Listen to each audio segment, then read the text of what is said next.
Yan. Yan. Ate, Peli, may iwan lang to.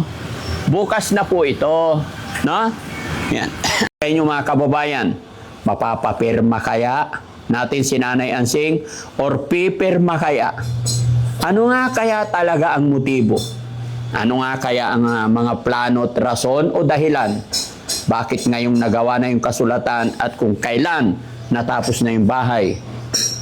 May dahilan na naman si Nanay Ansing na kisyo pag-uusapan pa daw. Mga kababayan, mga kabarangay, magandang tanghali po sa atin lahat. Luzon, Visayas, Mindanao, ayan, mainit na naman ang panahon. Pero sigurado to mamayang hapon mga kababayan, babagsak na naman ang ulan. Pero hindi po yun ang vlog natin ngayon mga kababayan. Sa araw na ito, kasama natin si Mami Rochelle sa ating mga misyon. Kaya buong team, busog, lucky chan na naman. No? Ayan, kasi umorder na naman ng pagkadami-dami. Nako. Yan. So, panibagong araw, panibagong vlog mga kababayan. Dahil ilang konting araw na lang, blessing na po ng bahay ni Kuya Oliver. Kaya ngayon, ipa-finalize natin doon kay Kuya Oliver kung sino magsasaing ng kanin, kung paanong gagawin, at kung okay na ba yung pari. At papipirmahin muna natin si Nanay Ansing bago magpa-blessing. Kaya lang mga kababayan, ang problema, sinabihan namin si Nanay Ansing na pipirma ngayon, tinawagan namin, may alibay na naman si Nanay Ansing. No? Kesyo, pag-uusapan daw muna nilang magkakapatid bago daw siya pipirma. Instead na hindi pa sana kami pupunta mga kababayan, kami pupunta ngayon para mapapirma namin. Hindi po pwede kasi yung alibay na pag-uusapan na naman. Dahil bago ko ituloy ang bahay, ay napag-usapan na namin yan na kailangan pipirma si Nanay Ansing. Ngayon, bago kami sana magpapirma, ay tinawagan na namin, pero sabi niya, pag-uusapan muna. Kaya ayaw at sa gusto niya mga kababayan, kailangan makapunta kami ngayon dahil dala na po ni Mami Rochelle yung kasulatan na pipirmahan niya. Yun nga lang, nagulat lang dahil pag-uusapan pa daw. Kaya kailangan pumunta ako doon, ako mismo ang kakausap. Sa palagay niyo mga kababayan, mapapapirma kaya natin si Nanay Ansing or pipirma kaya? Ano nga kaya talaga ang motibo?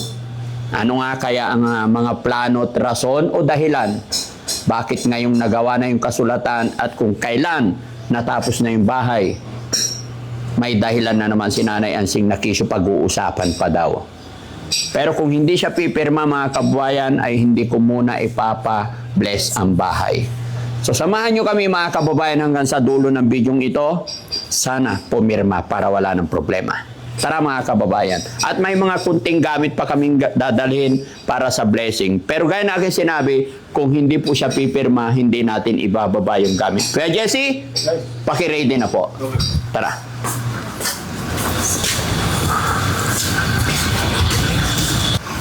Ayan na. Mga chipping dish lang muna dalhin. Patingin. Sige, ilagay mo nga dito. Kailangan makita ko kung safe yan.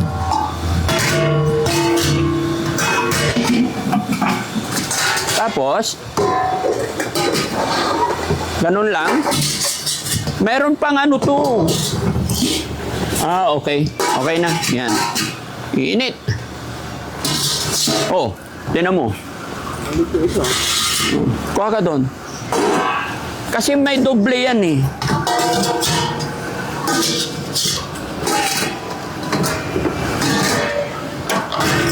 Ganyan yan. Oo. Kasi kailangan lagyan na tubig dito. Hindi, mali. Ganto yan. Yan, doble yan. Mali. Kailangan ganyan. Sige nga. Yun, tas takpan mo. Yun. Kasi kailangan ano yan. Kasi may candle pa sa ilalim.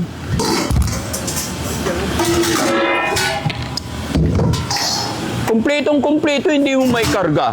Oh. Yan. Yan. Ate, Peli, may iwan lang to. Bukas na po ito. No? Yan.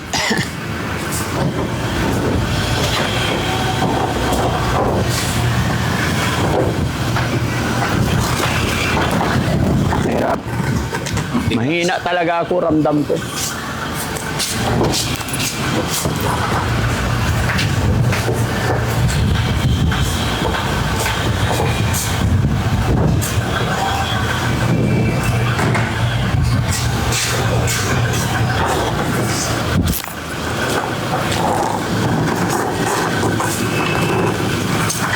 Wala pa.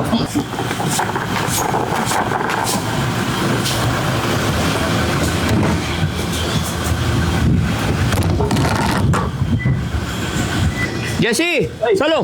Ay! Pusang gala. Ito muna kaya. Hayaan mo siya. Ito, boss. Ha?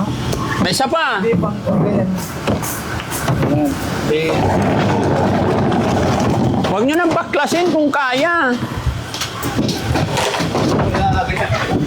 Ay, oh, sa'yo na lang yan. Hoy!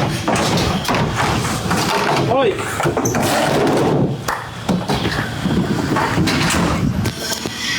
Ayun mga kababayan, no? Update ko lang po kayo regarding po sa blessing. Sasamantalahin ko na rin ang pagkakataon na ito na magpasalamat sa ating mga sponsor, no? Unang-una kay Tennessee ng USA, may kay Ma'am Jenelita Kilding, kay Ma'am Divina Brown. Although napasalamatan naman na natin yung mga yan dahil sila talaga yung mga naunang nag-sponsor sa pabahay natin, sa bahay ni Kuya Oliver. Pero sa ngayon, gusto kong pasalamatan muli si Israel Shilabsuwa dahil nalaman po niya na going blessing na po tayo. Sabi niya, Daddy Frankie, magbibigay ako ng 5,000 para sa blessing, pandagdag sa blessing ng bahay ni Kuya Oliver. Sabi niya, bili ng Shanghai, lechon manok, at saka pansit. Pero mga kababayan, dahil nga nasaksihan niyo po yung blessing ng bahay ni Ate Nida, nagkaroon kami ng problema, so iibain ko ng set up ang mangyayari ngayon at abangan nyo kung anong mangyayari. Kaya Ma'am Israel Shilabsowa, salamat sa pandagdag blessing sa bahay ni Kuya Oliver na 5,000. Ganon din po kay Macaroni Girl. Nagbigay naman siya ng 4,715 pandagdag para sa blessing ni Kuya Oliver. So sa makatwid mga kabuhayan, mayroon tayong natanggap na 9,715 pandagdag daw sa gagastusin sa blessing. Kaya abangan nyo mga kababayan, no? Yung blessing na magaganap sa bahay ni Kuya Oliver. Kung sino-sino kaya ang mga panauhin natin. Kaya kayo po inaanyayahan namin kayo mga kababayan. Tuloy-tuloy lang tayo sa video. Let's go!